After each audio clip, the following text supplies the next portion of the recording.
Buenas tardes en este primer domingo de horario de invierno perpetuo. Y bueno, pues muchas gracias. Lo primero que quiero hacer es agradecer a Tilemi Santiago esta iniciativa que tuvo junto con Claudia sobre que surgió en redes sociales, extrañamente este interés y esta búsqueda de tratar de entender cómo desde los medios de comunicación se ha hecho una figura un tanto estridente del lo que solemos llamar asesinos seriales, pero que llamamos de acuerdo a una taxonomía más adecuada, homicidio en serie en los medios. Y pues yo estoy aquí simple y llanamente para mediar una conversación que van a tener Claudia Larcón, Meredith Garza y Tilemi Santiago. Vamos a empezar con Tilemi Santiago, quien es, bueno, él ha trabajado como docente e investigador para instituciones de gobierno y de la sociedad civil. Es licenciado en criminología, técnico criminalista y maestro en antropología social. Y bueno, pues si quieres comenzar, Tilemi. Muchas gracias, Lidiet. Bueno, pues yo lo que voy a tratar de compartir es parte de un trabajo que de alguna manera vengo arrastrando de tiempo para acá. Esta parte que trataré de compartir tiene que ver con una especie de genealogía de cómo se ha ido el fenómeno de los homicidios en serie, se relaciona con la producción mediática. Primero hay un debate, ¿no? Yo he discutido bastante que la idea del asesino serial no es necesariamente un concepto que se tenga muy aceptado en la mayor parte de la criminología, pero esto no es necesariamente cierto si se analiza desde el punto de vista de las producciones que hay académicas, depende del lugar geográfico. Estados Unidos principalmente, España, Argentina, México también, hay una cierta producción académica donde dicen que el asesino en serie existe como tal, y que hay diferentes categorías, ¿no? Hay una serie de tipologías. Sin embargo, en el resto del mundo, o por lo menos, bueno, en otras partes, en Europa, y se habla de que, por ejemplo, en el diccionario de criminología de la editorial Sage, que aunque es un fenómeno raro, y en realidad pues es un fenómeno raro, ¿no?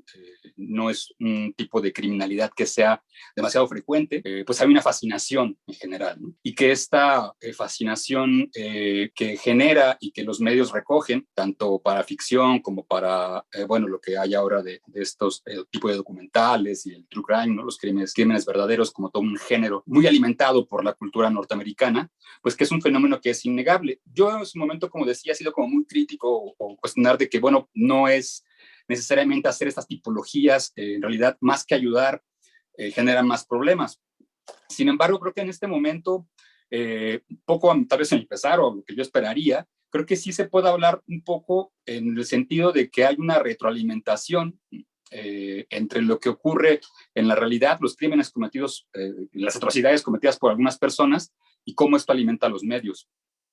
Bueno, hay características de qué sería grandes rasgos un homicidio en serie. Pues por supuesto, la mayor parte de las personas hemos escuchado que se habla de que sean tres homicidios al menos, ¿no? Hay debates, hay unos que dicen que dos, o incluso que uno solo, porque puede estarse gestando.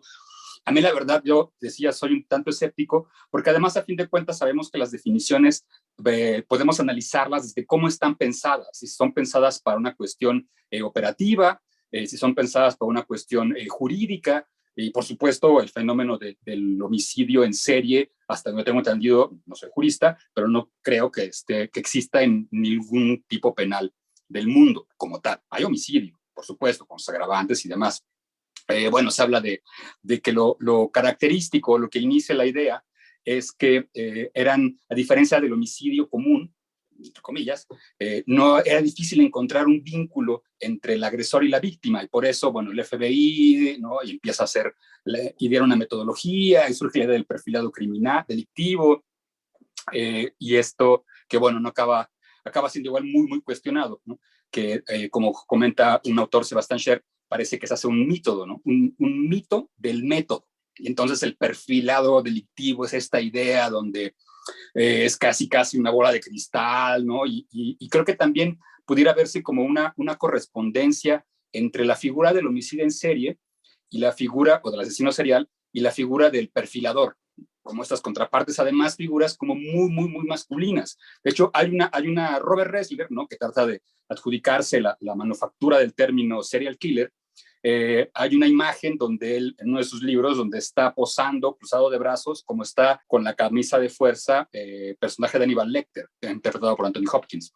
Y esto, pues, a mí no me deja de ser como muy llamativo y de cómo no ha interesado, por una parte, como ver estas líneas que se tejen entre la idea del asesino serial y la idea de que aquel que lo persigue. Y de hecho, Robert Ressler, retomando esta frase de Nietzsche de el que lucha con monstruos debe de cuidar de no convertirse en un monstruo en el proceso, porque cuando el abismo te mira, lo miras, te mira dentro de ti, ¿no? Que la segunda parte a mí me parece interesante, en la idea de que la búsqueda de un objeto de estudio puede ser la búsqueda también de uno mismo.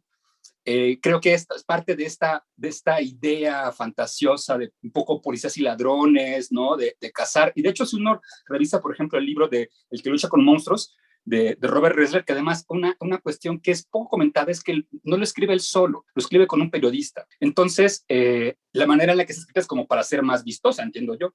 No por demeritar, por supuesto, el trabajo periodístico, sino porque pues, lo que se busca es no tanto tal vez como a la manera de las etnografías, ¿no?, clásicas que hubo por parte de la antropología, que se convirtieron casi como en éxitos bestsellers, sino que también buscando tal vez ese sensacionalismo, pues acaba siendo un texto que no cumple con un rigor académico, a mi modo de ver, que si uno lo lee críticamente está más interesado por el suspenso, la emoción, que por las cosas que se narran unas cosas terribles, por ejemplo, a mi modo de ver, desprecio casi por las víctimas o por el sufrimiento de las demás personas. Bueno, regreso para decir que la idea de que pudiera haber asesinos seriales desde hace cuánto, si es un fenómeno reciente, se pueden encontrar registros de homicidas en serie probablemente desde el siglo II, ¿no?, de nuestra era. Se habla ahí de un noble chino y se habla de, por supuesto, Vlad Tepes, ¿no?, que inspira a el Conde Drácula. Y a mí me parece muy interesante, hay un autor que comenta que en primer momento los homicidas en serio, los asesinos seriales, eran principalmente gente de la nobleza, gente de un estatus socioeconómico, y este autor lo maneja como desde un punto de vista materialista, ¿no? Bueno, las personas que tienen cubiertas sus necesidades puedan dedicarse a hacer cosas atroces, ¿no?, sin menor complicación. Y es muy interesante a mi modo de ver que habla de que en primer momento esta gente de la nobleza, Elizabeth Bathory, otro que comentaba del siglo II, a quienes asesinan, a quienes dan muertes, son a gente en la jerarquía social más abajo, a campesinos, a siervos, y que en la época actual vemos que estos homicidas o que el cierto fenómeno del homicidio en serie, las víctimas son igual gente de bajos recursos, pero es, bueno, mujeres en situación de prostitución, gente de barrios bajos, ¿no?, en los guetos, poblaciones en situaciones de vulnerabilidad. Y a mí esto me llama mucho la atención, me parece que ahí igual habría como una potencialidad de poder escudriñar más cómo es que alguien puede, ¿no? Porque a fin de cuentas lo que deberíamos aspirar tal vez es, bueno, que no haya más sufrimiento, que no haya este tipo de casos no ocurran, ¿no? Sin embargo, pues por las limitaciones de la investigación policial, pues en realidad, las limitaciones y la negligencia muchas veces de los cuerpos de policía en todo el mundo, pues estas personas pueden estar cometiendo las cosas que cometen de manera sin ser detenidos. Yo decía al inicio que es un fenómeno realmente raro, que no ocurre mucho, ¿no? Y yo en algún momento por esto mismo le había llegado como a demeritar, ¿no? Claro que para las víctimas y sus familiares pues no es un caso menor. En algún momento pude conocer, yo argumentaba esto y resultó que una persona con la que platicaba no era de una mujer que había asesinado a Juana Barraza, y por supuesto, pues bueno, me llevé un sentón de insensibilidad de mi parte, ¿no?, porque por supuesto para las víctimas pues es sumamente relevante, ¿no? Y pues, se destrozan vidas, familias, etcétera. Entonces, bueno, tratando de regresar a la idea de si ha habido siempre, pues probablemente haya habido a lo largo de la historia personas que cometen ese tipo de atrocidades. con sus ciertas características. Este autor que decía, Sebastian Scher, menciona que, por ejemplo, no se debería de buscar en los archivos de la policía, ¿no? O estos registros como los que mencionaba de estos nobles, porque a fin de cuentas a lo mejor había gente también haciendo este tipo de cosas, pero para la nobleza o las clases altas, pues solamente cuando alguien empezaba a hacerlo ya, a ser problemático para la vida social, pues era que era detenido o detenida, encarcelada, bueno. Entonces, este autor habla de que busquemos en los mitos. Y a mí me parece entonces aquí interesante y podemos empezar a hacer este cruce entre las producciones de ficción, por lo menos. El hombre lobo, la idea de los vampiros, pues podrían ser maneras de explicar el que pensemos la idea antes de que hubiera criminalística, investigación policial, pues era dificilísimo que se pudiera saber quién había dado muerte al cadáver desmembrado que pudiera haberse encontrado en el bosque. Y la idea pues, más sencilla tal vez que pudiéramos imaginar es pensando, pues esto no lo hizo un ser humano, lo hizo un monstruo. Porque nosotros como seres humanos pues, no hacemos eso. Entonces, a mí me parece como pues, muy interesante, pero no podemos negar que entonces el fenómeno que empieza a ver o que vemos ahora, pues sí es una cuestión ya de la modernidad.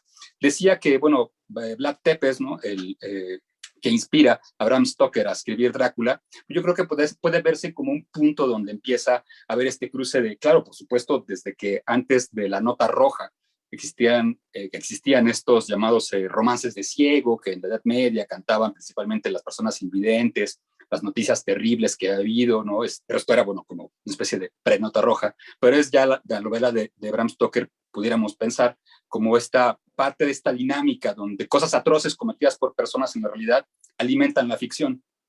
Y esa ficción, a su vez, con el paso del tiempo, puede alimentar a otras personas para que en la realidad cometa algún tipo de estas atrocidades.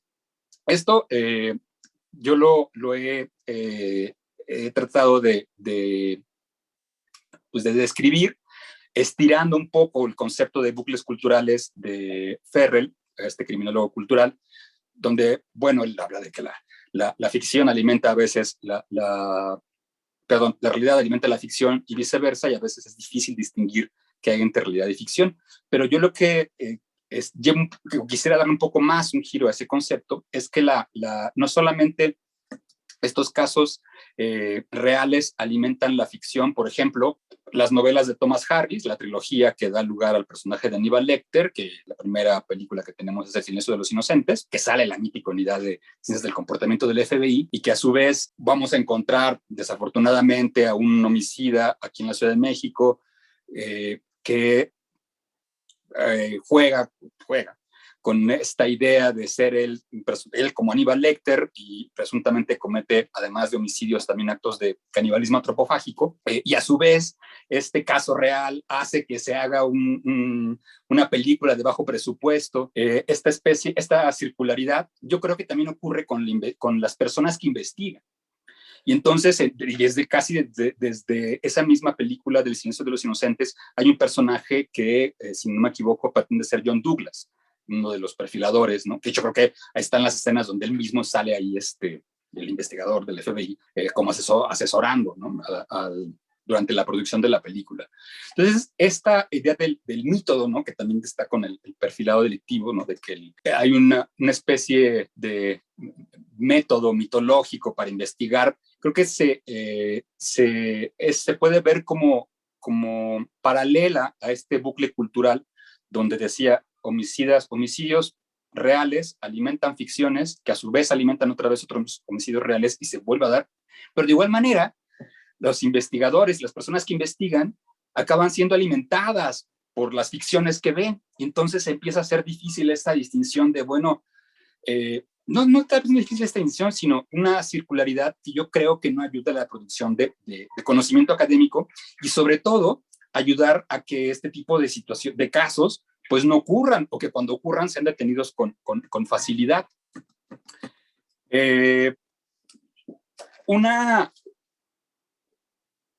La manera en la que se van, decía, tejiendo estos casos reales, ¿no?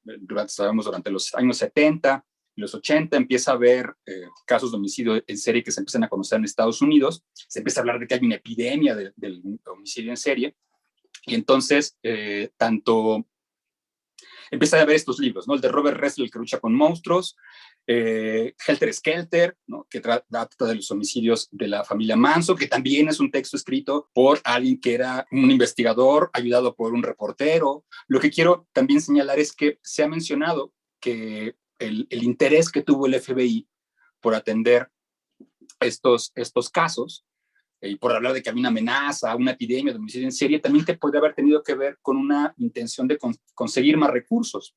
De hecho, si se revisa el texto que tiene el propio FBI en línea sobre cómo investigar homicidios en serie, tiene un apartado donde hablan de pedir más recursos. Por supuesto, cualquier institución gubernamental va a querer siempre más recursos, porque los recursos, pues, en un mundo como el nuestro, pues, ¿quién no quiere tener más recursos para poder hacer lo que le guste hacer o lo que necesite hacer? Entonces, estos libros que van surgiendo, a mí el extraño al lado de mi puerta, de Anne Rice, sobre Ted Bundy, si no me equivoco, van formando parte de esta como especie de mitología donde se empieza a alimentar, se explota el morbo que genera, porque pues, por supuesto que los seres humanos, los temas límite, tabú, nos llaman la atención. Uno se puede identificar con el agresor, pero también se puede identificar con la víctima. Van a ser explotados en estos momentos, pues porque este momento en el que vivimos, todo aquello que pueda ser vendido va a ser vendido. Y las emociones, y ahí Claudia me podrá corregir o matizar, que esta sensación de, ¿por qué nos gusta ver historias de monstruos? ¿No? Platicaba hace poco con Lidieda acerca de un artículo, decían que, bueno, nos gusta porque hay estos arcos narrativos donde queremos saber por qué el monstruo existe, cuál fue su historia, cómo se le puede vencer, qué va a pasar con él. Nos gusta ver cosas atroces porque a fin de cuentas también la emoción creo que forma parte de lo que es ser un ser humano, ¿no? Tenemos esta capacidad de poder hacer ejercicio porque, bueno, por una cuestión evolutiva, y yo creo que también tenemos un cierto umbral en el que las emociones fuertes en este momento de la historia, aunque sea tan dramático en México como los niveles de violencia, pues son, como dijera Fernando Sabater, pues momentos históricos con bajos niveles de violencia, ¿no? La muerte es noticia y hace unos siglos ni siquiera era noticia porque era muy habitual.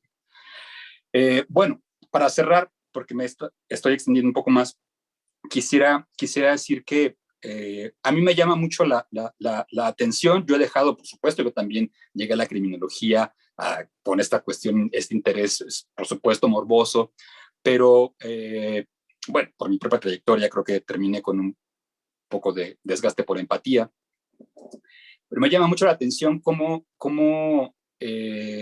pareciera que cada vez que es posible hacer una producción mediática que sea explícita, que sea sumamente dramática, que se pueda ver ¿no? los cuerpos desgarrados, etcétera, a través de animaciones de computadora, etcétera, se hacen, ¿no? O sea, es como, si es posible hacer algo atroz, pareciera que en este momento se acabará ocurriendo y acabará siendo narrado para poder obtener un beneficio de ello. Creo que en ese sentido sería una maravilla poder ver a más gente del mundo de la criminología o de las llamadas ciencias penales, ¿no? O en general de las ciencias sociales, preocupados por esto que vemos ahora y que a fin de cuentas acabamos consumiendo también sin menor cuestionamiento. Gracias. Lo cerraré ahí por ahora. Muchas gracias, Til. Efectivamente es algo que hemos platicado en muchas ocasiones. Me quedo con un par de cosas. Esta parte de este vínculo extraño entre los homicidas, bueno, no extraño, sino este vínculo explicado desde un punto de vista cultural entre los homicidas en serie y esta parte mitológica en donde no podemos explicarnos este tipo de cosas. Me quedo con eso, me quedo también con el tema de que es una narrativa que de repente también es utilizada para conseguir recursos y que ese es un dato que no nos podemos quitar, no debemos quitarlo. Y también esta como fascinación y esta búsqueda de entender que también ha sido muy explotada por los medios, y por supuesto este tema de que este famoso libro de Robert Ressler fue escrito también de la mano de un periodista, donde, bueno, también las y los periodistas también escribimos de maneras específicas también para tratar de encontrar interés, no me gustó tanto esa parte de, bueno, lo debió haber hecho tipo antropológico. Y dije, hey, ¿qué pasó? Pero bueno, sí, entendiendo que sí hay un interés de como de hacerlo, de hacer una mayor difusión y que haya además un interés, de despertar un interés, ¿no? Vamos a pasar con Claudia Alarcón, quien se ha centrado durante los últimos años en trabajar con personas que han tenido alguna experiencia carcelaria. Investiga la afectividad y la emocionalidad moral de personas que han cometido homicidio.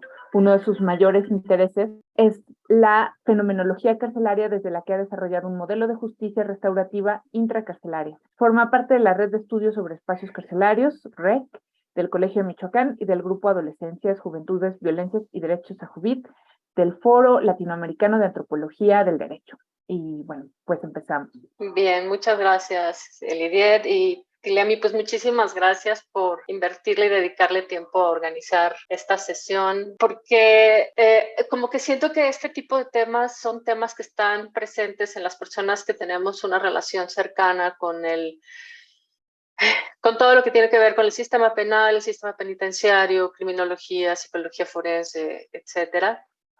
Y que de alguna manera reconocemos como un tema verdaderamente relevante, pero que al mismo tiempo no pareciera ser o no pareciera requerir un foco de atención específico, porque se pierde justamente como que la realidad nos va ganando y entonces hay que hablar más de políticas públicas, cuestiones normativas, las leyes, si la cárcel, el punitivismo. Y sin embargo, pues yo en lo que me quiero concentrar en esta sesión es justamente cómo repercute y cómo se relaciona esta manera de pensar colectivamente en una categoría como el homicida en serie, cómo repercute en el trabajo o en esa realidad en donde estamos trabajando de manera permanente con personas pues que efectivamente han tenido una experiencia homicida intensa, ¿no? Relevante, numerosa, pero que al mismo tiempo este tipo de categorías para mí son un estorbo, son un obstáculo muchas veces.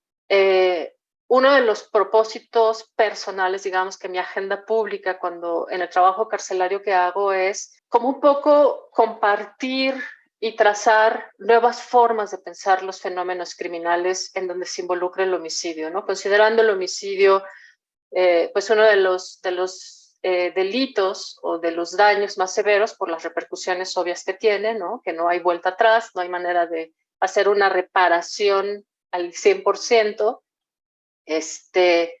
Sin embargo, es curioso porque, por ejemplo, en algunos centros penitenciarios sabemos, y está bastante documentado, que para la gente que tiene una vida, una trayectoria delictiva, el peor delito es la violación, ¿no? No necesariamente el homicidio. Entonces, ya desde allí estamos identificando como que la percepción que tenemos quienes estamos fuera de esa experiencia carcelaria, de esa experiencia criminal en primera mano, tenemos una percepción pues distinta y también basada en lo que nosotros consideramos o en lo que nosotros atribuimos los valores, ¿no? Según desde donde estamos. Entonces, voy a dividir en dos secciones, digamos. La primera sería pensar desde dónde estoy entendiendo yo la construcción de la categoría del asesino en serie, y que tiene un componente pues evidentemente está muy, muy identificado, que es en la cultura norteamericana, concretamente, ¿no? Que ahí es en donde se empieza como a hacer esta caracterización de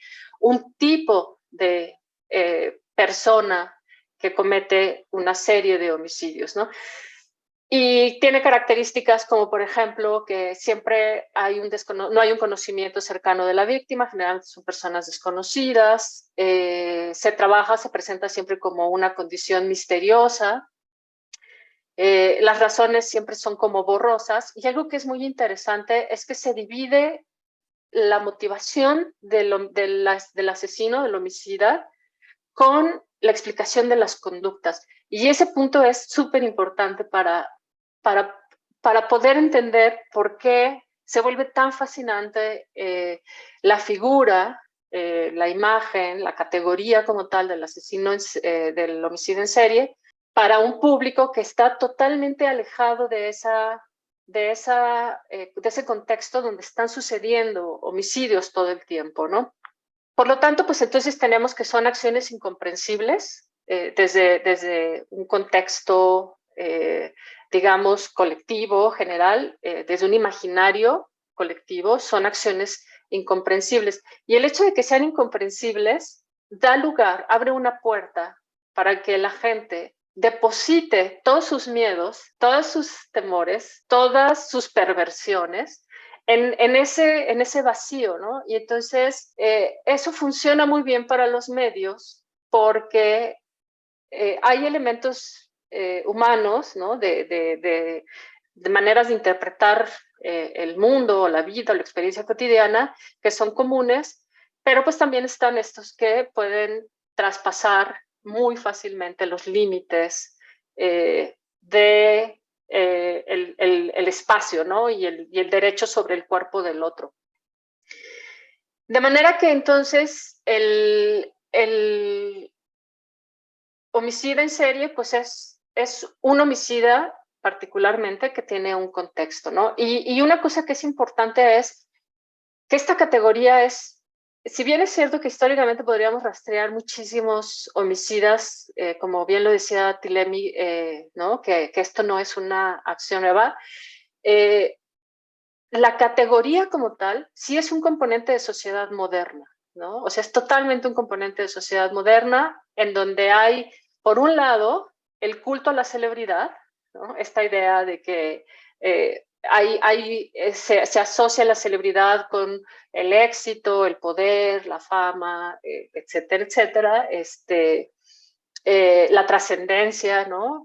Que la gente te recuerde por el resto de, ¿no? O sea, no sé, al menos mientras hay un registro materializado de la historia como la conocemos ahora.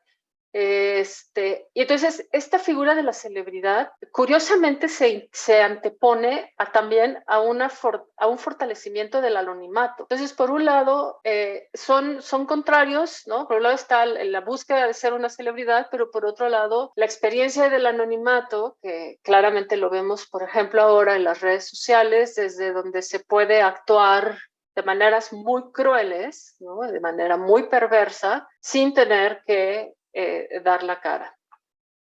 Entonces, los medios, a final de cuentas, efectivamente se nutren de estas condiciones, ¿no? De este contexto, de esta forma de construir la relación entre un delito y la sociedad, ¿no? Y entonces los medios, pues por un lado, están fomentando, consolidando la figura del homicida en serie, y por otro lado, la gente está nutriendo esa necesidad, y entonces se vuelve pues una dupla, una simbiosis allí muy perversa, en donde pues efectivamente la categoría como tal permite muchísimas historias, y claro, siempre está este componente de la historia real, ¿no? Cuando hay una historia real detrás, nos genera una sensación todavía de que es algo que está cerca de nosotros, pero al mismo tiempo no permitimos profundizar, ¿no? Sabemos que está allí esta idea, como puede pasar ahora con el tema de los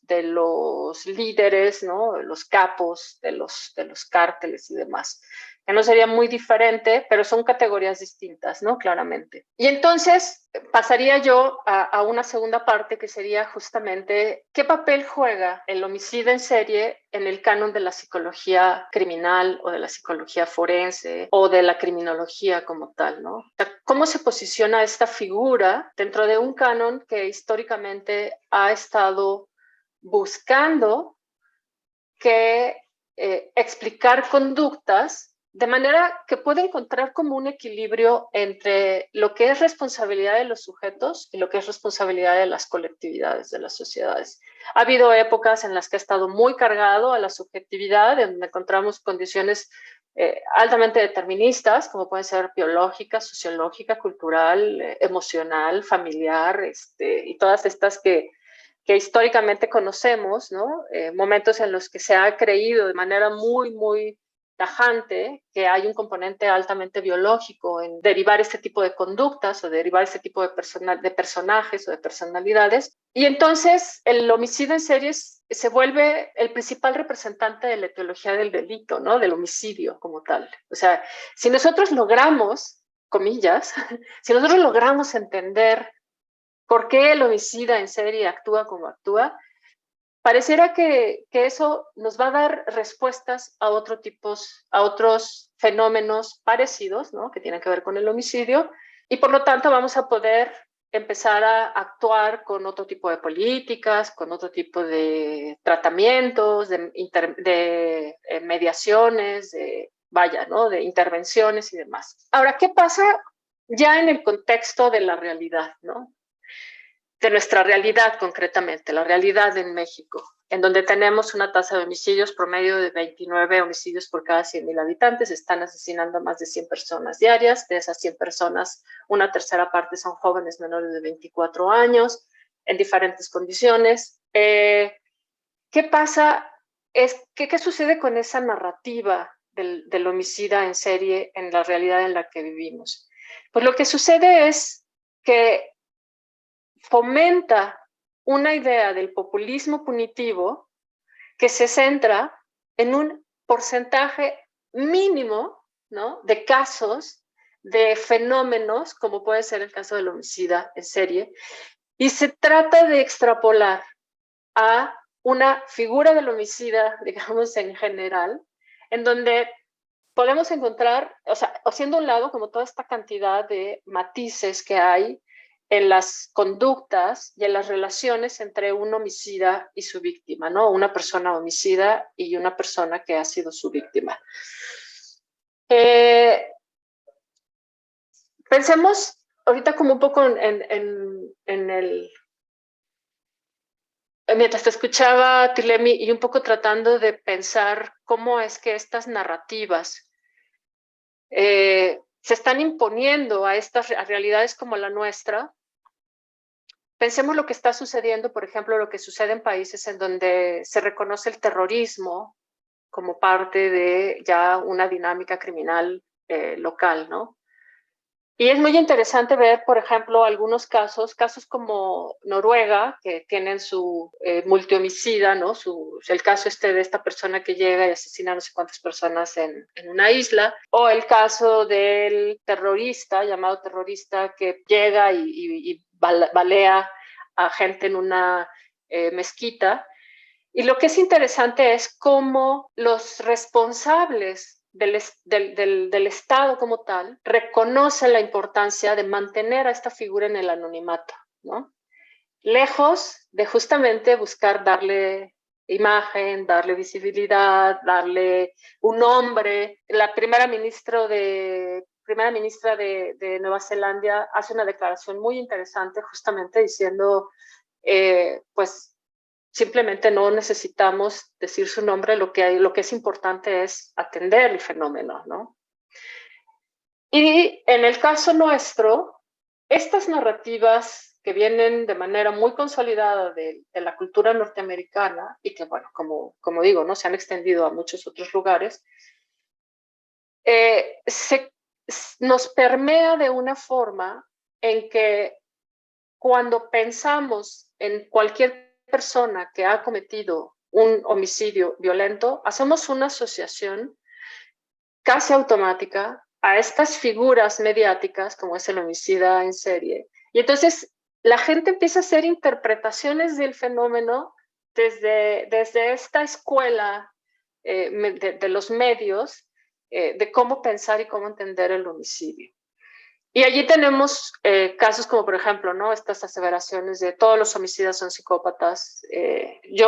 Cuando hablo de mi trabajo directamente con el caso de la afectividad en personas que han cometido homicidio, inevitablemente surge la pregunta si las series de Netflix, porque además es muy puntual la pregunta, ¿no? Si las series de Netflix son confiables en la manera en que explican el fenómeno y abordan el fenómeno. Y me ha pasado en diferentes foros, ¿no? Desde foros académicos, foros mucho más de divulgación, foros donde hay un público mucho más diverso. Y entonces esto lo que está demostrando es cómo para la colectividad, para el imaginario colectivo, la figura del homicida en serie es de alguna manera fascinante en este espacio de lo no conocido, del misterio, del el morbo entendido como este deseo de descubrir la perversión, la maldad y todas estas cosas. Y entonces se borra, se invisibiliza una realidad en donde prácticamente todos los homicidios que se cometen en este país tienen una implicación de carácter social, ambiental, cultural, histórica, política, económica. Y entonces, esto del misterio y de que no se sabe nada, pues es una falacia, ¿no? Porque por supuesto que hay una explicación para cada uno de estos fenómenos.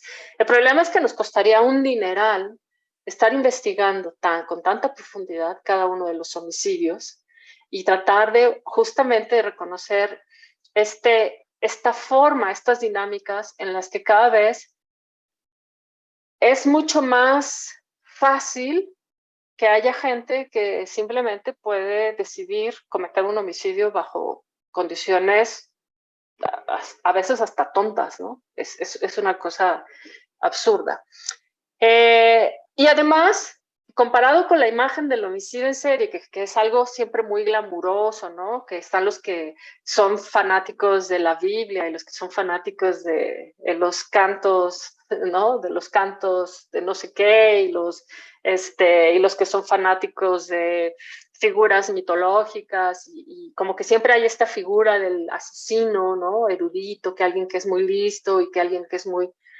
También ha permeado la explicación psiquiátrica de personas que cometen un homicidio. Y entonces también acaba teniendo una repercusión bastante negativa. ¿Por qué? Porque la mayoría de los homicidios en este país no son nada glamurosos, ¿no? O sea, son de lo más terrenales, vulgares, en el sentido de se suceden en condiciones de muchísima precariedad ambiental. Entonces, es toda esta idea del glamour y demás, pues se acaba convirtiendo en un filtro o en una mirada muy lejana a lo que realmente estamos nosotros experimentando y lo que estamos viendo en este momento. Ok. Y ya para ir cerrando, las categorías criminales de perfiles, ¿no? Llamemos sea violador, sea defraudador, sea homicida, impactan en la normatividad que nosotros construimos para el resto de la población, ¿no? Forzosamente impactan, y lo vemos ahora con la prisión preventiva oficiosa, ¿no? O sea, no podemos ser ingenuos de pensar que simplemente hay categorías, por un lado, que alimentan la ficción, que alimentan un género o que, cinematográfico, literario, lo que sea, y que por otro lado está sucediendo algo que la ley y el Estado está pensando de manera muy racional y comprendiendo para generar una normativa que realmente nos responda y nos dé soluciones, ¿no? Este tipo de categorías están interviniendo en la normatividad y están interviniendo de manera que están forzando a hacer las leyes mucho más severas en el sentido de irracionalidad, ¿no? De no querer entender el fenómeno y por lo tanto, lejos de ayudarnos a estar conociendo todas estas historias y viendo los detalles y viendo cómo torció el martillo, cómo sacó el serrucho, cómo lo afiló, etcétera, etcétera, lo que suceden es que hacen que la gente diga, claro, necesitamos más años de cárcel, necesitamos leyes más severas, necesitamos leyes más duras, necesitamos más castigo. Pero ese ese sentimiento, esa emoción está dirigida a una categoría de la ficción en un sentido, ¿no? No a esas categorías de la realidad. Entonces, bueno, pues yo allí me quedo. Gracias.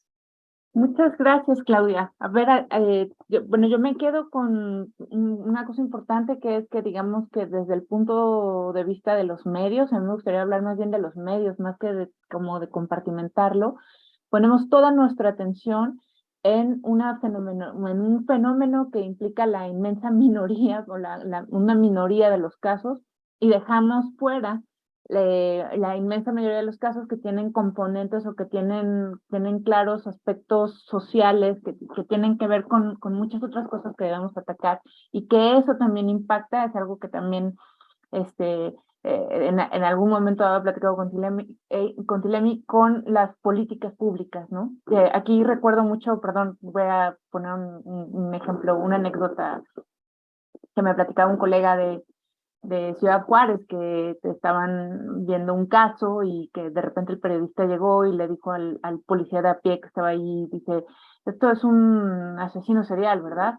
Y que entonces el policía se quedó así y nada más lo vio alejarse y llegar con los otros de la prensa y dijo, estamos probablemente ante un asesino serial, ¿no? O sea, ahí, digo, esta es una anécdota entre reporteros, pero que ilustra un poco lo que comentas, ¿no? Y bueno, y la otra cuestión es que toda esta narratología ficcionada de alguna manera también encubre un grave problema que es que costaría muchísimo investigar a profundidad, ¿no? Entonces es más fácil quedarnos con estas categorías que de alguna manera sacian la curiosidad y el propio miedo de la población antes de hacer investigaciones a profundidad. Creo que me quedaría un poco con eso. Y bueno, es momento de presentar a Meredith Garza, que es psicóloga feminista y activista por los derechos de la comunidad LGBT. Y bueno, pues le damos la bienvenida a Meredith. Muchas gracias, como todas digo, muchísimas gracias a Tilemi por la invitación. Yo voy a platicar un poquito más del fenómeno de bueno, ¿no? Qué pasa con los asesinos seriales, como la moda, la romantización y qué viene después, ¿no? Porque sabemos como este fenómeno que viene y como dicen, Netflix nos ha tupido este año y medio de cuarentena de serie tras serie tras serie, caso glamuroso, y creo que es bien importante ver cómo es que las redes sociales nos han ayudado a romantizar este tipo de perfiles, ¿no? Y también me gustaría adentrar un poquito en el pretty privilege, ¿no? En este privilegio de estas personas súper guapas que son, pues bueno, criminales, que al final del día incluso hay marchas para que se les dé menos sentencias, a mujeres, hombres, personas con tatuajes enormes, tratando de comprar por millones y miles de dólares sus artículos, ¿no? ¿Y qué pasa después, no? Porque al final del día vemos el fenómeno de, ok, pues ya está ahí, ¿no? Y creo que lo más latente que traemos es este caso de Jeffrey Dahmer, que está ahí, todo el mundo lo trae de boca en boca, y bueno, con Halloween tan cerca, ver, por ejemplo, a mí me impacta mucho ver niños de 5 o 6 años disfrazados en TikTok, en Twitter, en Facebook, ¿no? Entonces, eso es más o menos lo que vamos a tocar,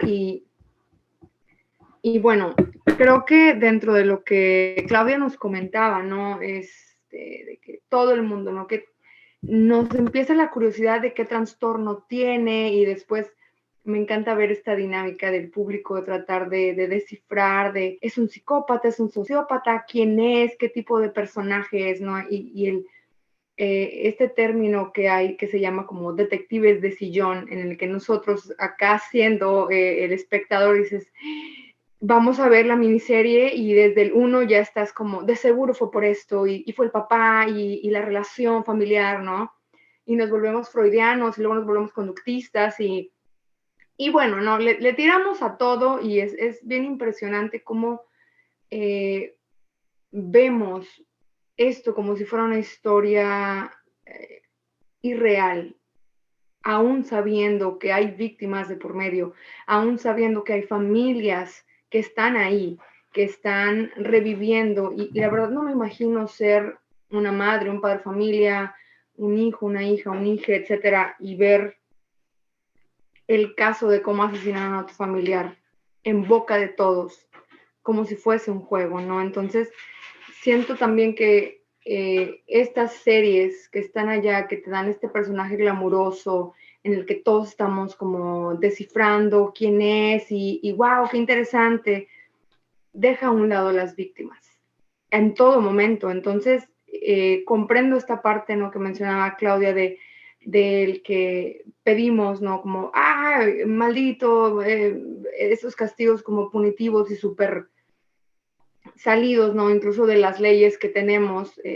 o el hecho de que, no, pues le dieron tantos años y se cree que es una pena injusta porque pues ve todo lo que hizo antes, ¿no?, o cómo calculó cada uno de sus pasos, etcétera, ¿no?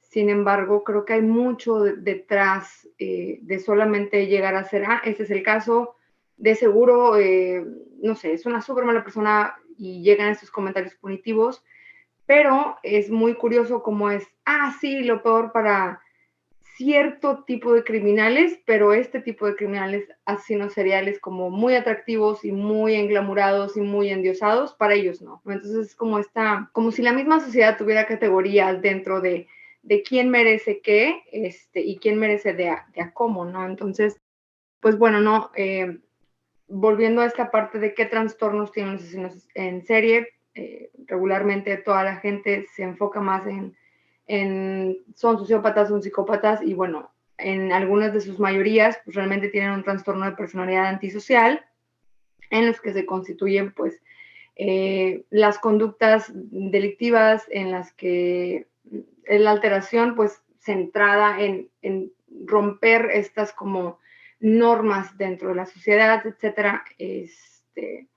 Hay una investigación que habla de los mental disorders en los homicidios realizado en Cuba, ¿no? Y que nos habla y nos platica un poco que no solamente hay estos casos en los que tienen que tener un trastorno específicamente, y que a veces, como decían, no hay oportunidad de hacer tanto hincapié de decir, ok, déjame, me siento a buscar específicamente qué fue lo que pasó, no si solamente se centra más en el, ok, vamos a hacer justicia de acuerdo a las leyes del dicho país, darle justicia a las víctimas, en vez de como de meternos a investigar como de pies a cabeza qué pasó, quién fue, en qué momento sucedió, ¿no?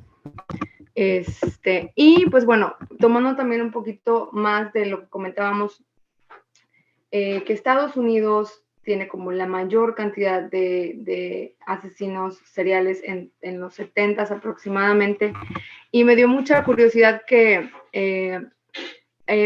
Peter Bronsky, que es un historiador canadiense, nos habla de su teoría de por qué en estas décadas hay como tantos asesinos seriales. Digo, se dice que en los 70s había aproximadamente 140 asesinos seriales activos, y viene siendo pues que son hijos de las personas que estuvieron en la Segunda Guerra Mundial específicamente. Entonces toda esta violencia como que viene pasando de generación en generación y por eso es como que lo más afectado. Y me llamó muchísimo la atención. Y de esta parte de la romantización, de hecho incluso estuve leyendo y estuve buscando estos efectos, a ver si había algo o algún estudio de qué efectos nos trae esta romantización de los asesinos seriales. Y me encontré con cosas muy curiosas. Me encontré que hay un género en Wattpad, incluso comedias románticas, en donde la protagonista se enamora de un asesino serial y mata a todo el mundo excepto a ella, porque pues tiene esta como relación de amor-odio. Se me hizo muy curioso, ¿no? Porque digo, hemos visto muchas cosas siendo famosas, decir los vampiros, los lobos, esto, aquello, pero esta parte como que nunca me había tocado verla y me recuerda un poco como a la narcocultura que vivimos en México en los recientes, vamos a decir, últimos 10, 20 años, en donde se pone en esta posición de decir, wow, no, quiero llegar a ser tan interesante como esta persona adinerada, con mucho poder, ¿no? Y me pareciera que los asesinos seriales se les pone en esta situación en la que miren, no es meramente como un antihéroe, pero sí es como, wow, este personaje que logró burlar por cierto tiempo el sistema de justicia de cierto país, ¿no? Un sistema que nos ha fallado a muchas personas, entonces como que, ¡ja! Esta persona lo burló por tantos años sin tomar en cuenta de ninguna manera a las víctimas, ¿no? Solamente es como que, el trofeo fue burlar a la justicia, sin embargo, pues, ¿a qué costo, no? ¿Cuántas víctimas tuvieron que pasar para llegar a esta parte, ¿no? Y hablando también un poquito como de este pretty privilege, es muy interesante ver cómo solamente ciertos asesinos seriales son defendidos a capa y espada. Hubo un caso en Estados Unidos de unos hermanos, no, en este caso no es un como asesino serial, sino fue un incidente, iban a alta velocidad en un coche, iban el chico que manejaba, el hermano y un amigo, y atropellaron a una mujer y a su bebé de meses. Entonces, resulta que el chico conductor era un chico súper atractivo, modelo, etcétera, y bueno, hubo marchas, hubo peticiones firmadas, había fuera de la cárcel muchas mujeres pidiendo que no se les sentenciara, etcétera. Sin embargo, a su hermano, que hegemónicamente no era un hombre atractivo, a él pues nadie le hizo ruido, etcétera, ¿no? Y que lo vemos de igual manera con Ted Bundy, todas las cartas, todo el dinero que se le envió a la cárcel, etcétera, y que, bueno, por ejemplo, yo soy de Monterrey, en donde fue llamado el caso de Cumbres con Diego Santoy, ¿no? Que también era un chico blanco muy hegemónico, en donde incluso se hicieron estos como clubs de fans. De hecho, él se terminó casando con la presidenta de su club de fans. Entonces, sí es como todo un tema, y que pasamos también como a esta parte de decir, ¿qué pasa después de la normalización? ¿Qué pasa después de ver que se les sigue glorificando a estos asesinos y la gente se vuelve, vamos a decir que es como, todos estos documentales nos muestran el por qué sucedió, y a las víctimas igual las dejan a un lado totalmente, ¿no? Y bueno, pues dentro del qué sucede, se humaniza a estos criminales, se pide que las leyes sean pues menos, vaya, que se cambien a favor debido a lo atractivo que pueda llegar a ser la persona. Y pues también vemos estas partes de los imitadores, ¿no? No solo, sí, o sea, los imitadores que regularmente sale un caso y a los meses hay alguien más con un tipo al parecido, un modus operandi muy parecido. ¿Por qué? Porque esta idea de trascender, aunque sea de esta manera, ¿no? Y esta frase dichosa que es como, no existe una mala publicidad. No importa qué tipo de situación te haya llevado a aparecer en todas las planas de los periódicos o en todas las redes sociales, el punto es llegar, ¿no? Y pues sí, los imitadores empiezan a aparecer, y también sucede, por ejemplo, con los massive shootings, también digo, es algo muy, muy común que sucede, y es dentro de las cosas que una vez normalizadas estas conductas, pues se le quita, insisto, la importancia de las víctimas, del que no vuelva a suceder, del que se vuelva a revictimizar una y otra vez a las familias, etcétera. Y pues bueno, ya con esto cierro un poquito, realmente solo quería como platicar esto al respecto, ya que creo que es un tema bastante importante, ya que en México y a lo mejor en Latinoamérica existen casos sí parecidos, pero igual no se les toma de la misma manera, porque el punitivismo acá sí se centra directamente.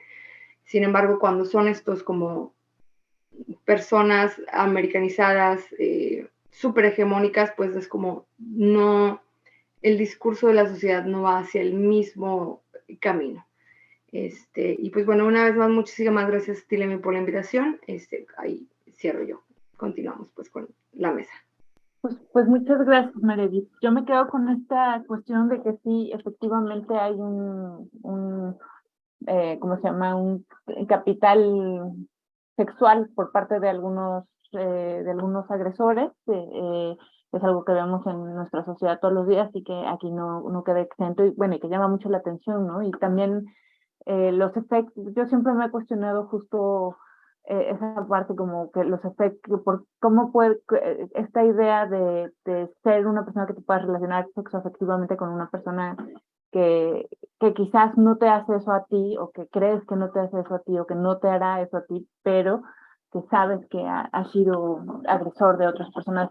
Bueno, es una cosa que, bueno, que no se ha explorado poco, me parece, o si se ha explorado de una manera, me parece para mí muy superficial. Y pues bueno, creo que es el momento ahorita como de abrir las preguntas,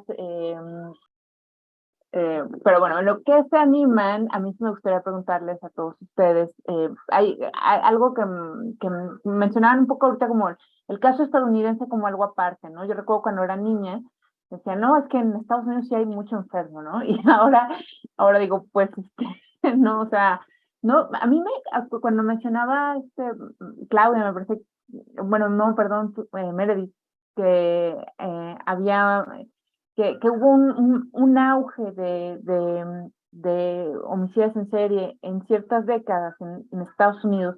Yo muchas veces me pregunto, por ejemplo, como en el caso de México con el tema de feminicidios, ¿hasta qué punto es que se pone una atención mediática en esos momentos o no? ¿O será que siempre sube? Y es algo que me he preguntado inclusive junto con mamás de víctimas de feminicidio.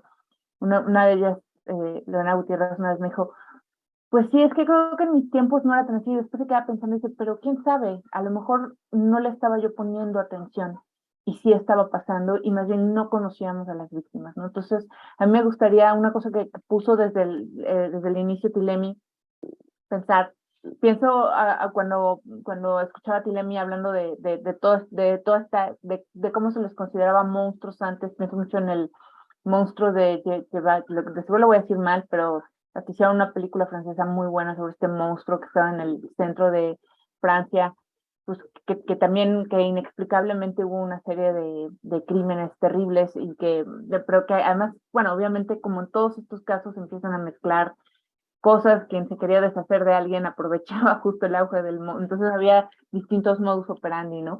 Pero ¿hasta qué punto vemos un fenómeno, podemos saber que se está estudiando, no se está estudiando, o hablamos de esto ahora porque justo la prensa nos lo puso enfrente? O ustedes qué opinan? ¿Que hay una prevalencia en México, no la hay? Y dejo, bueno, abierto para los cuatro, los tres, las tres. ¿Alguien se anima, Tilemi? Bueno, pues como bueno. ya, sí, yo creo que sí, o sea, sí creo que esto que apuntas de que los medios y la forma en la que ahora podemos conocer lo que está sucediendo en el instante, ¿no? Está sucediendo las cosas, y a veces tenemos un video de lo que está sucediendo 10 minutos antes, y además pues acaba convirtiéndose en un registro que es altamente manipulable, no solamente en la imagen, sino las perspectivas o la forma en la que se habla de esos fenómenos totalmente sin contexto, esto que decías tú también hace rato, ¿no? O sea, como, oye, Meredith también, ¿no? Como esta idea de que de repente todo el mundo está opinando de qué está sucediendo y cómo se explica. Entonces, sí creo que los medios de alguna forma entiendo que tienen que tener ese compromiso de visibilizar este tipo de fenómenos, pero también habría que, o sea, ahí nos pasaríamos también al tema de la ética, de la visibilización, ¿no? O sea, desde dónde se está posicionando la gente que está haciendo esta visibilización de estos fenómenos, que no es ingenua, no podemos pensar que es no simplemente una forma de compartir esto que sucede en las redes sociales, de que de repente hay un video de escenas terribles y se están compartiendo permanentemente. Eso está, así como las novelas románticas nos educaron colectivamente para construir una idea de lo que debe ser el amor y las relaciones de pareja, este tipo de fenómenos también están educándonos para mirar para ver con unos lentes específicos este tipo de fenómenos. Y que lejos de sensibilizar y de generar conciencia de que es un problema de todos, que es un problema real, que es un problema que tenemos que resolver entre toda la población, lo que acaba sucediendo es, una, se deposita toda la responsabilidad al sujeto, al protagonista del evento, y simplemente la sociedad asume una actitud pasiva frente a la idea de que el malo es el otro, ¿no? El otro es el problema, el otro es el inadaptado, el alienado, el otro es el que no supo educar a sus hijos, el otro es el que buleó a su compañero, el otro. Pero nunca hay este ejercicio de corresponsabilidades, de asumir y de ver, ok, el feminicidio es un fenómeno que está sucediendo y que es grave. Mucha gente dice, son 10 al día. Sí, o sea, eso no importa. Lo importante es que estamos empezando a tener fenómenos en donde se nos están saliendo de control no solamente su comprensión, sino el manejo y la resolución, ¿no?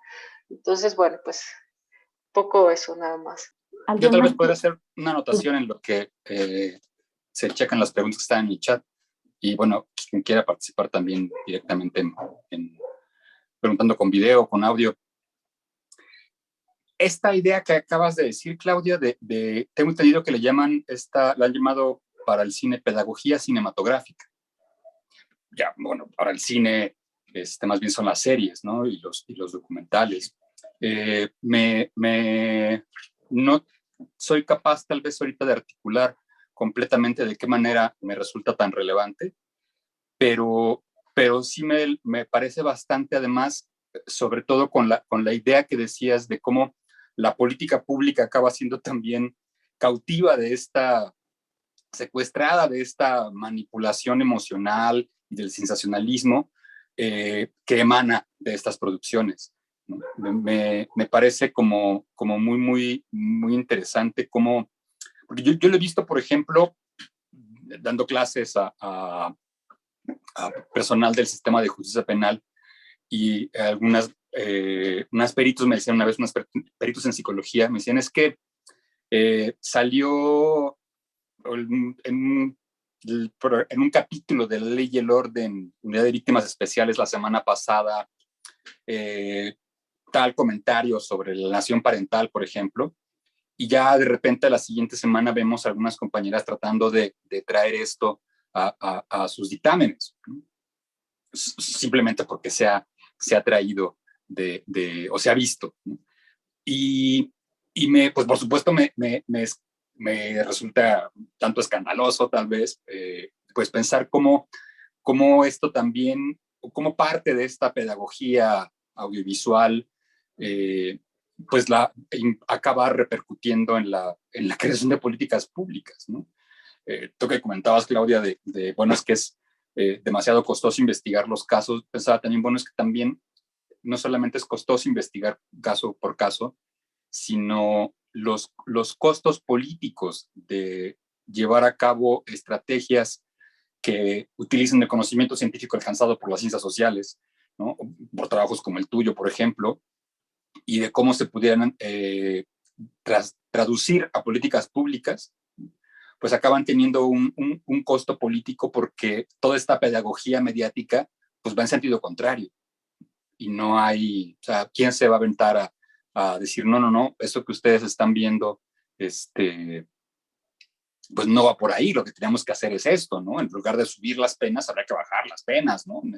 Sacar gente de la cárcel no tiene ningún sentido, las condiciones de las prisiones son, o sea, platicaba con un amigo, un colega también sobre este coloquio, y me decía, es que las condiciones de las prisiones no han variado en realidad desde el Lecumberri, y me dijo, inclusive me parecen peores, porque ahora los gobiernos de las prisiones no se encuentran por parte de los funcionarios. Pero bueno, quería hacer estas anotaciones, aunque creo no llega a ninguna parte, espero no haber cantinfleado demasiado. No, para nada. No sé si Meredith quiere comentar algo o nos vamos a la siguiente, porque acá ya se están animando a preguntar. Bueno, Felipe Lomelí dice, tengo una pregunta, pero ya no dijo la pregunta. Rigel Dorsey dice en los medios, ¿qué hay del humor? Por ejemplo, en el gráfico Metro, etcétera, se hace superficial, se normaliza.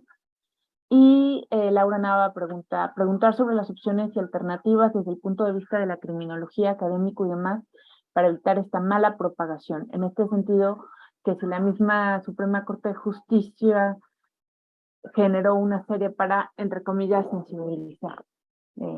Y bueno, dejo quien quisiera. Yo quiero sí condenar lo de la serie y otras cosas, la reciente presentación de un libro que tuvo todos los datos de revictimización de las víctimas, pero yo estoy aquí de moderadora, así que por favor, ustedes. Yo tengo un punto, y claro, fue bastante impresionante ver cómo es que la Suprema Corte se prestara para hacer como documental, ¿no? Y que solamente se pasara por su canal y toda esta cosa. Sí fue bien impresionante verlo, porque volvemos a la adopción de esta cultura americanizada, ¿no? Dentro de nuestro país, que a lo que sé, porque yo no la vi, la verdad, honestamente, no, ni me llama la atención verla, pues, pero sí los comentarios decía que al final del día le seguían dando esta glorificación al asesino, que creo que es del monstruo de Atizapán, creo que fue el caso, se le seguía dando, ¿no? Y que volvemos. Todos estos tipos documentales o docuseries comienzan del por qué, desde en dónde, etcétera, ¿no? Y más que sensibilizar o tratar de decir precaución, mira, este tipo de, digo que también es complicado decir, bueno, este tipo de asesinos asesinan entre los martes y jueves de 7 a 10 de la noche, entonces no salgas, no, esto es complicado, pero sí está muy complicado el que sigan sacando allá el estereotipo del tipo de asesino serial que tenemos en México, ¿no? Y lo que preguntan, ¿cómo evitar esta mala propagación? Pues realmente yo creo que teniendo información de fuentes confiables y saber que no importa de dónde salga esta producción, pues siguen siendo producciones que tienen que estar maquilladas, pintaditas, ¿no? Y que tienen que tener formas que, vaya, que no es dentro de lo que realmente son el caso como tal, ¿no? Tiene que estar adaptado y, vaya, vamos a decirlo hollywoodense, si no, no puede salir allá afuera tampoco, ¿no? No sé si a lo mejor Claudio o Tilemi quieran agregar algo sobre esa serie y el libro también, que creo que ese libro que sacaron con una asociación, ¿no? De reinserción social, ¿sí? O sea, yo creo que falta una ética del trabajo social que provenga de los actores que estamos trabajando con este tipo de fenómenos y este tipo de casos y con estas personas, sean víctimas, sean personas agresoras que están en prisión. O sea, sí se necesita una ética de cómo manejamos, cómo utilizamos la información que obtenemos de nuestro trabajo, que no contribuya a fortalecer este tipo de tergiversación sobre un fenómeno que realmente nos repercute de manera muy profunda. O sea, siento que la gente no está consciente del tiempo que vamos a requerir para que, o sea, somos un país víctima, ¿no? O sea, realmente vivimos en una condición de victimizaje permanente, ¿no? Y creo que este tipo de acciones como la de este libro, y esta misma organización Reinserta publicó no hace mucho un libro sobre jóvenes sicarios, algo así como un sicario en cada hijo te dio. Yo conocí algunos de los casos que publican en el libro, o sea, son chavos con los que a mí me tocó trabajar, y es evidente la manipulación mediática, mercantilizada, con la que se está mirando este tipo de experiencias. Por un lado, hay una falta de ética respecto a la persona que otorga cierta confianza a contar, a hablar de su experiencia, Cuando la gente dice, es que las personas en la cárcel son humanos, no se está diciendo, pasemos por alto lo que hicieron. O sea, lo que se está diciendo es, entendamos que eso es parte de la condición humana también. O sea, lo que está haciendo la gente que llega a prisión por delitos terribles es parte de lo que somos todos. Lo que hay que entender es cómo es que llegamos a una condición social en donde la gente considera mucho más rentable tener ese tipo de conductas que tener una conducta que le permite vivir en libertad, tener otro tipo de vida, de decisiones, de vocaciones para hacer otras cosas. Y yo apuntaría que no es solamente un problema de ciencias sociales, es un problema de humanidades, ¿no? O sea, hay que empezar a entender también desde dónde está surgiendo la intencionalidad de los actos, las motivaciones de los actos, cómo es esa fenomenología de la gente que vive bajo ciertas condiciones de violencia, cómo se relaciona esa gente con su mundo inmediato.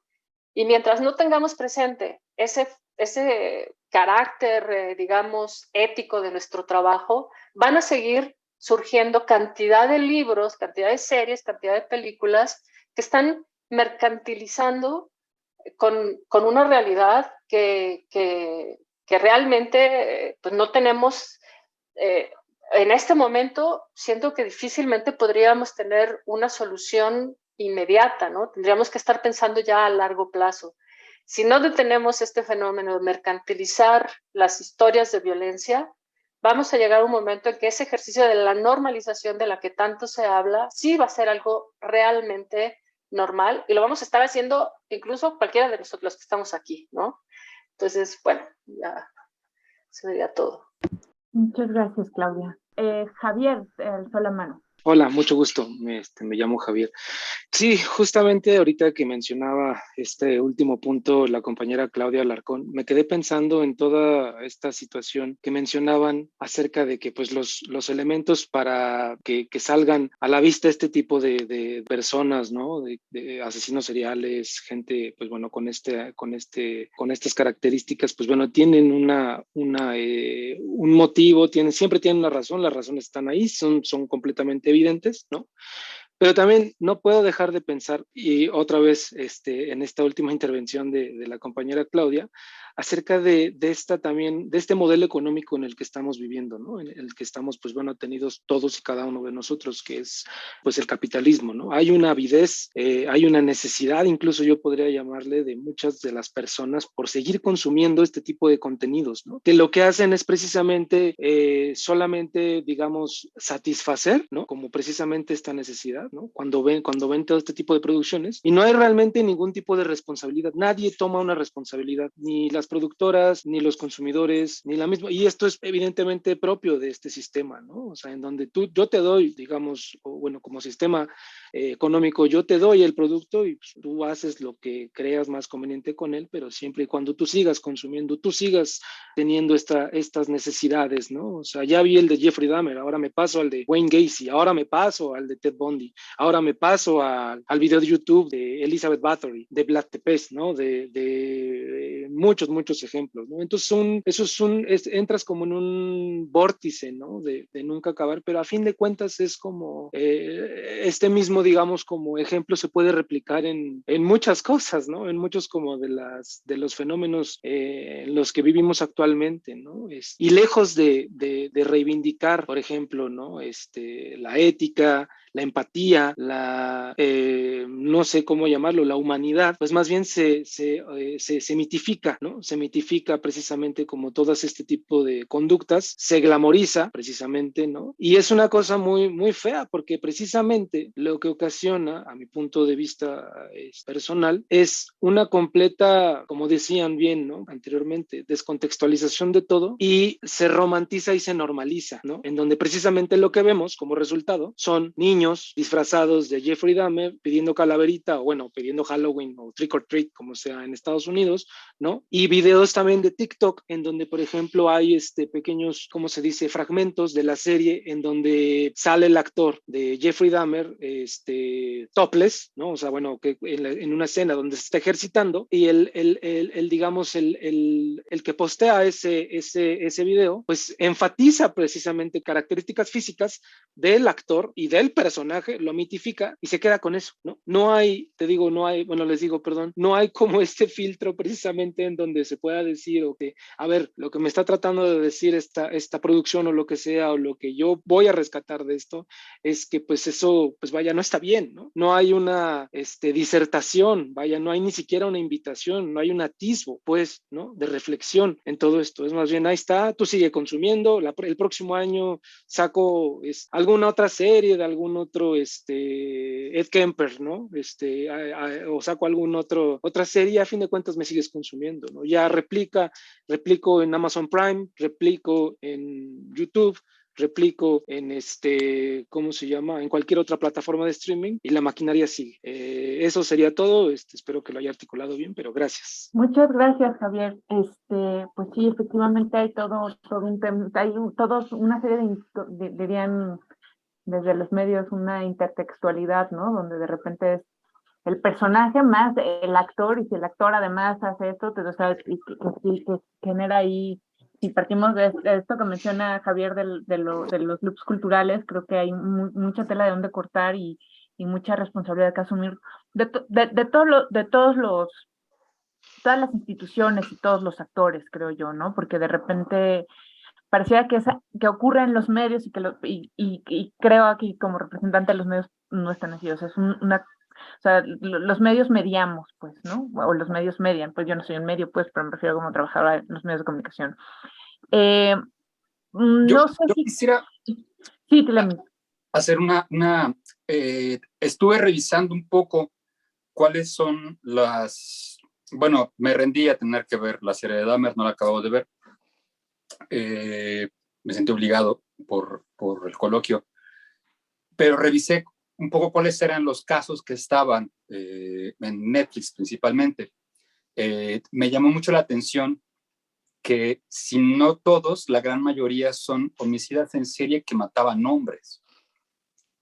No hay, hasta donde alcanza a ver, no sé, a lo mejor... Justo te dejé de escuchar, no sé si a los demás les pasó que se cortó cuando ibas a decir okay, que los casos eran y entonces se cortó. Las víctimas son hombres y no son feminicidas principalmente, o sea, los que están, no me acuerdo ahorita, el vampiro de Sacramento, creo. A diferencia de años pasados, donde era abrumador, ¿no? O sea, ajá, entonces me llama la atención. Bueno, no sé si en años pasados, entonces, en realidad yo no soy un consumidor de ese tipo de productos. El desgaste ahí el contacto con la violencia, pues ya me ha hecho mantenerme alejado. Pero entonces había casos anteriores en los que sí eran series de feminicidas. A mí me pasa un poco lo mismo. Desde que he hecho cobertura, dejé de ver cosas en cualquier tipo de plataforma, pero solía ser, desde el hecho de que existiera CSI, Víctimas Especiales, pues ya hay, ¿no? O sea, era muy raro que saliera una cosa así. Pero... bueno, porque lo que quería decir es que me llama la atención que cómo... o sea, no sé si haya pero bueno, está lo de la corte que se mencionaba, que por supuesto es todo un desatino, pero que los casos, que las producciones que hay ahorita de las series, de los documentales, de las cintas, ¿no?, que son realmente son hombres matando hombres principalmente, me ha llamado la atención, y con el comentario de Javier me decía pensar que también el mercado o las empresas, pues bueno, por supuesto que también cuidan, a fin de cuentas, poder seguir generando ganancias, ¿no? Y no a lo mejor presentar tan abiertamente productos que se puedan increpar mucho. Y en ese sentido me ha parecido, o he creído identificar, que eso ocurre un poco en las series también de ficción. Y pienso entonces en Breaking Bad y en el spin-off de Better Call Saul, en el sentido de que los finales, o sea, son estas especies de antihéroes aquí ya tengo el felino haciendo de las suyas, es esta especie de antihéroes, ¿no? De personajes que de alguna manera, como decía Meredith, pues como que nos concentran o sea, ¿quién no puede sentirse en el mundo en el que vivimos, como veía una TikToker, pues un poco aislado y un poco reflejado, por ejemplo, en estos personajes siniestros, ¿no? Sin embargo, se ensalza, se enaltece toda esta narrativa, por ejemplo, de Walter White, de cómo se va volviendo malo, etcétera, pero al final tiene que recibir su castigo, o sea, no es exitoso, ¿no? O no del todo, ¿no? Siento que ahí la propia plataforma, los guionistas probablemente, bueno, todo el aparato productivo, pues decide mejor no llevarlo como al extremo para también como mantener un poco las formas, que a fin de cuentas yo creo que no resulta, tal vez en la práctica, pero que creo que sí hay, o sea, como que también hay un cierto tiento, te lo venden, pero tampoco, ¿no? Se dejan ir con todo o que sea demasiado cuestionable. Bueno, espero haberme dado a entender. No sé, Lidia, si también hablamos un poco que sí. Sí, creo que van cambiando, bueno, es que justo por mi tesis que estoy revisando, no el tema de homicidios seriales, pero sí de representación, es interesante cómo va cambiando, pero siempre está como, pienso por ejemplo en el caso de violencia feminicida, sí hay digamos, un poquito de mayor represión por ejemplo, en los objetos culturales que yo estoy revisando, pero me queda el feeling de que con que cambie tantito la marea de los discursos en los medios, porque no hay un cambio profundo, ¿no? Entonces, con lo que mencionabas, Tilami, ¿no? Si hay, ahorita se concentra más en estos casos, también por una especie como de represión a partir de la fuerza de los movimientos feministas de 2017, ¿no? Y bueno, ahí tengo dudas, porque sí creo que salen ciertas disidencias sexuales al quite para ser objeto también de cierta violencia vicaria en este caso, ¿no? Bueno, yo quería agregar algo, que digo, de lo que comentaban en una de las preguntas en el chat, ¿no? Que decía que si en términos mediáticos, el problema es basado solamente en hechos reales, ¿no? También cuando se plantea en la ficción, ya sea como Dahmer o un Michael Myers, ¿no? Y creo que aquí hay un punto bien importante de lo basado en ficción, que volvemos a los antihéroes, ¿no?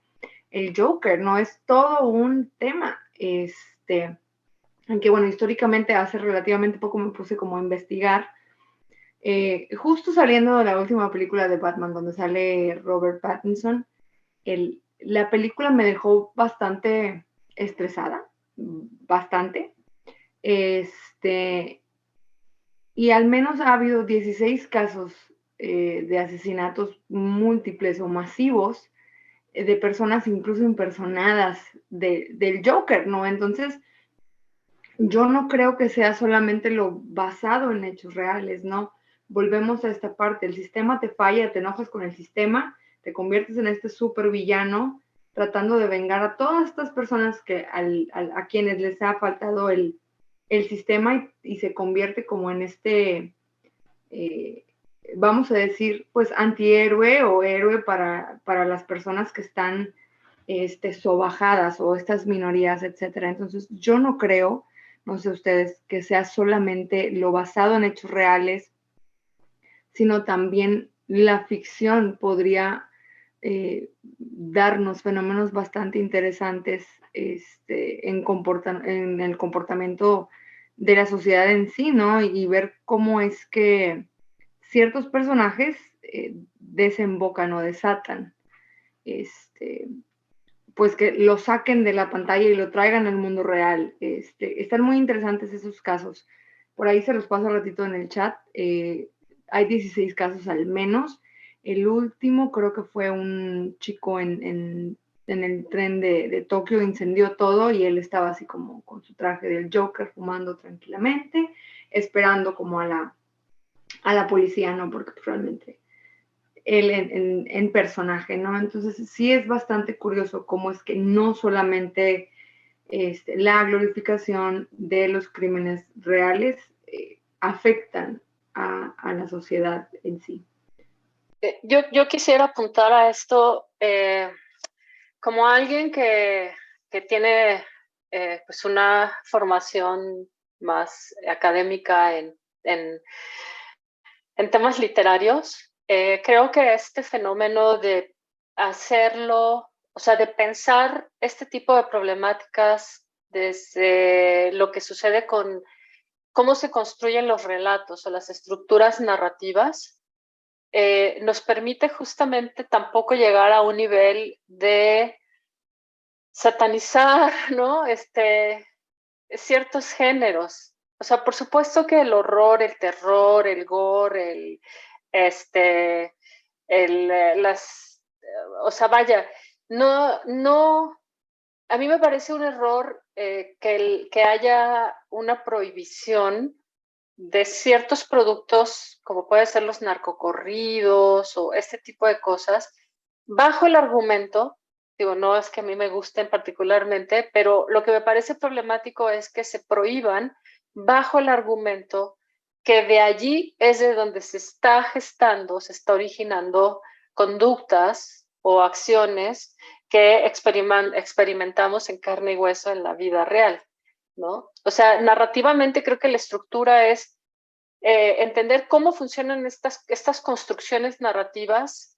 Es interesante, es importante, pero tenemos sociedades en donde pues la gente consume, Japón es una de ellas, ¿no? Consume muchísimas literatura de terror, hacen grandes películas del del gore y demás, Corea, todos estos países orientales, el norte de Europa, ¿no? También, y no tienen los índices de homicidios que tenemos en América Latina, ¿no?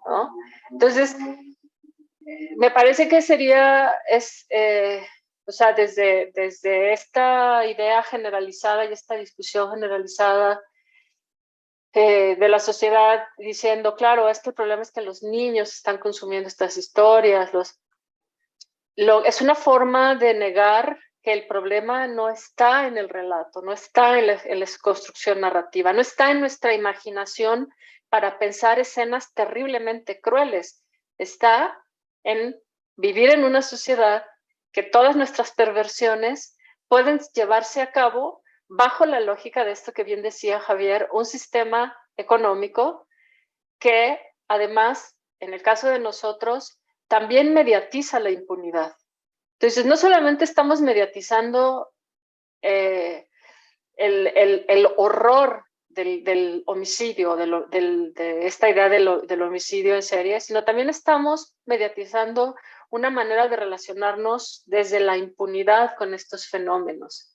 Entonces, y también desde una perspectiva literaria, no existe algo como tal, como poder decir, esto es propio, esto es una entidad de ficción y esta es una entidad de la realidad, y en ningún momento se vinculan, ¿no? O sea, digamos que hay una metafísica de la ficción en donde uno sabe perfectamente bien qué es parte de la realidad y qué no es parte de la realidad, a menos que haya alguna condición neurológica que no te permite identificarlos, ¿no? Pero el promedio de la gente, pues estamos claros que así es como vamos tomando decisiones sobre lo que sabemos que es real y no es real. El problema es justo cuando esas ficciones o esto que podemos ficcionar a este nivel, que convertirlo en una historia de terror, en una trama de terror, pensamos que es algo que podemos llevar a la realidad porque simplemente es lo que me hace resolver alguna cosa existencial o alguna cosa ya más de carácter íntimo, intrapersonal, consciente incluso, que no estoy resolviendo bajo otros recursos, ¿no? Con otros recursos. Y yo insistiría en el tema de la celebridad, o sea, la gente se vuelve loca con las redes sociales bajo la necesidad de encontrar una fórmula para ser popular, para ser mediático, para tener muchísimos seguidores, para tener muchísimos likes. Y eso está proveísimo lo que está sucediendo en nuestros niveles y nuestros estados anímicos. O sea, es estrictamente lo que nos afecta, ¿no? Ese es un afecto al que no podemos simplemente decidir no adoptar o no aceptar en nosotros, ¿no? Sí, gracias, Claudia. Fíjate que en esta parte, y había una pregunta por ahí, digo, ahorita regresaremos a otra que está pendiente, pero alguien preguntaba qué se puede hacer, ¿no? Y yo coincido también que la prohibición de los productos, como se ha intentado con el llamado narcocorrido, pues es también completamente un desacierto. Los videojuegos, como bien se señala, hay otras sociedades que consumen, que producen mucho de esto y no tienen los niveles, los problemas que tenemos nosotros de violencia en la vida real. A mí en lo personal el regional norteño ahora me gusta bastante, me conflictúa oír estas, ¿no? Algunas letras extremadamente violentas y demás, musicalmente me satisface mucho y me parece siempre un desacierto cuando se piensa en prohibirlos, pues que no va a generar o no generaría lo que se pretende lograr con esas prohibiciones.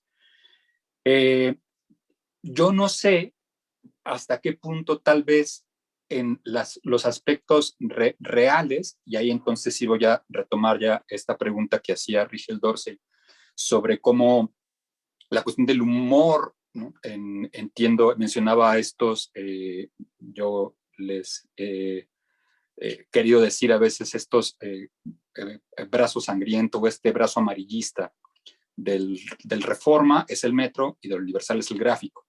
Y bueno, además está Pácatelas y otras, como que lo de la prensa, ¿no? Pero estas grandes compañías mediáticas, ¿no? Reforma, Universal, que tienen presuntamente sus códigos de ética, pero que ya en estos otros periódicos muy populares, ¿no? No los respetan y hacen, como parte de esta mercantilización del sufrimiento humano, echan mano del humor.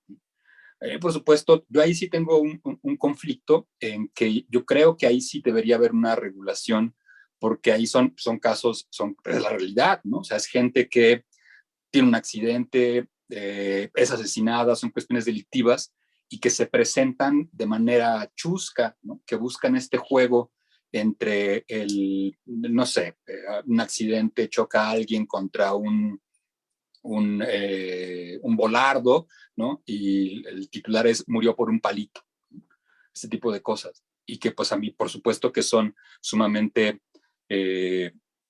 violentas por una parte y muy dañinas, ¿no? Para la memoria para las víctimas y por los casos de personas que fallecen, pues para los sobrevivientes, ¿no? Por supuesto, porque este tipo de burlas, ¿no? Sobre tragedias cotidianas, las tragedias que presenta una ciudad como puede ser la Ciudad de México o las grandes urbes, ¿no? Monterrey, Guadalajara, solamente ocurre con personas que saben o que uno supone que no se van a quejar, ¿no? Cuando este futbolista recibe un tiro en un bar de la Ciudad de México, una discoteca, ¿no? Y se difunde una foto de él, acaba de recibir el tiro tirado en el piso, mucha gente se quejó, gente no relacionada con el futbolista, que cómo era posible que se estuviese sacando fotos de él, que pobre, que su familia y demás, pero esos reclamos no existen con la gente que aparece la mayor parte de las veces en estas portadas amarillistas, ¿no? Y pues creo que es como por supuesto, un ejemplo muy claro de cómo hay vidas que vale la pena llorar, ¿no? Utilizando una frase prestada, y otras personas de las que podemos hacer mofa de la tragedia que acaban de vivir. Y en este caso, a mí, en lo personal, sí me parecería que debería haber una regulación. Sé que hay países que tienen regulaciones para no mostrar, para que no haya una nota roja tan explícita como la que tenemos aquí. Uno, he escuchado más de una vez extranjeros que vienen a México y me dicen, es que ¿cómo es posible que ustedes tengan eso en los periódicos, en las esquinas, ¿no? Es impensable. Yo vengo, gente incluso de países latinoamericanos, ¿no? De Argentina, de Chile, ¿no? Yo pensaría que ahí sí podría haber una regulación. En relación al humor, pues no puedo articular tal vez en este momento más. A mí, por supuesto, me parece la palabra mal gusto tal vez no sería la más apropiada, pero sí de una irresponsabilidad y de una completa indiferencia por el sufrimiento de las personas que les pasa algo terrible. No sé si alguien quiera comentar algo en este sentido o tenga alguna otra aportación que quiera hacer.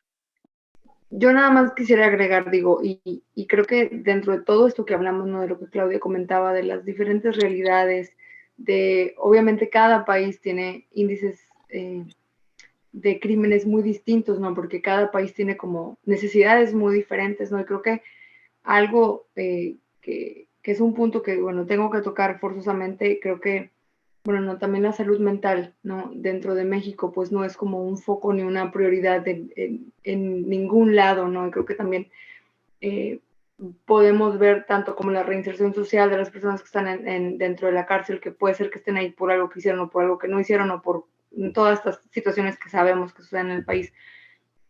Creo que es, digo, muy importante ver desde dónde vienen, ¿no? Estos fenómenos. Y como les decía, cada país tiene su índice súper alto en crímenes muy específicos por la necesidad.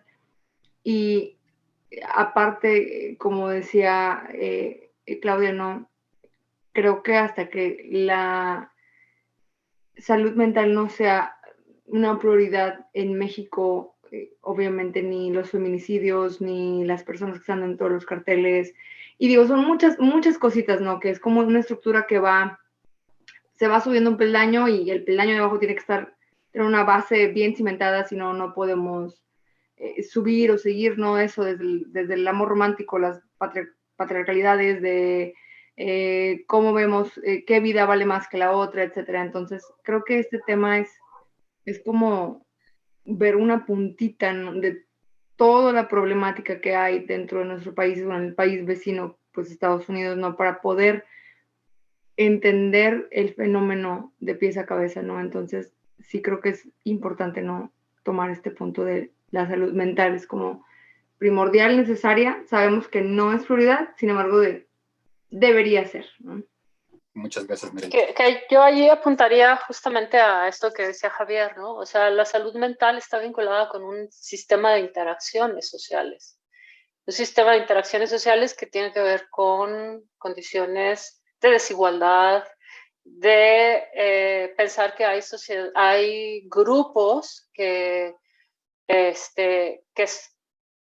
prácticamente nacieron para ser víctimas y grupos que nacieron para ser agresores, ¿no? O sea, como justamente todo esto, si no lo vemos desde cómo hay un problema de estructura de muchos tipos, en donde todas estas preguntas que nos estamos haciendo aquí tienen sentido, pero que tienen sentido si vemos el problema como algo colectivo. Y un poco ya para cerrar desde lo que buscamos con este coloquio en particular es si la mirada, yo lo dejaría como la pregunta, ¿no? Si la mirada sobre un caso de un tipo, ¿no? Una persona que comete homicidios bajo ciertas condiciones, realmente nos va a estar dando las respuestas que nosotros necesitamos para una realidad que ya nos rebasó la cabeza hace muchísimo tiempo.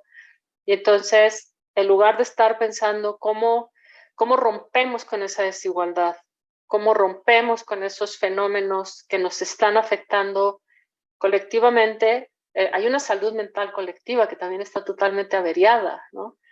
Mientras no pensemos eso y nos centremos en solo querer explicar a una persona en qué condiciones, bajo estos criterios mediáticos, y con eso hacer una generalización de una categoría delictiva, pues vamos a seguir teniendo problemas tremendos, ¿no? Y lo que decía Tilem, y bueno, cuesta mucho investigar, pero va a costar más resolver lo que encontremos una vez que hayamos investigado cada uno de estos casos. Porque yo puedo tener yo tengo muchas iniciativas y muchas propuestas en materia de políticas públicas de los jóvenes, pero ¿quién me escucha, no? O sea, ¿a quién le importa las políticas públicas emanadas de trabajar con jóvenes que están cometiendo delitos terribles y que están en prisión?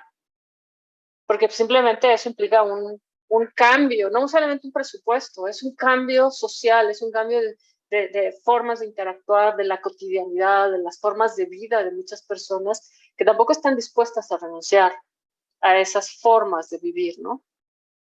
Entonces, bueno, pues yo allí sería lo último que aportaría. Qué gusto, muchísimas gracias a quienes se conectaron y ya ahí. Gracias, Tilem, gracias, Meredith, y bueno, nuevamente gracias a Lidia también. Y a Claudia, al instituto que nos está patrocinando el evento. Sí, nos permitió la conexión. Pues sí, bueno, pues somos seres sociales, no podemos analizarnos y tratar de resolvernos de forma atomizada, como bien dices, Claudia. Pues muchas gracias igual a todas las personas que se conectaron, las preguntas que hubo. Gracias, Meredith, Claudia, Lidia, que ya no está, y a, claro, el Instituto de Investigación y Análisis de la Violencia, que a través de Claudia Rivera nos permitió pues poder llevar a cabo, poder tener esta mesa. Tendremos una segunda. Pues muchas gracias nuevamente. Lo dejamos aquí. Que tengan buena noche. Muchas gracias. Chao. Gracias, buenas noches, bye bye.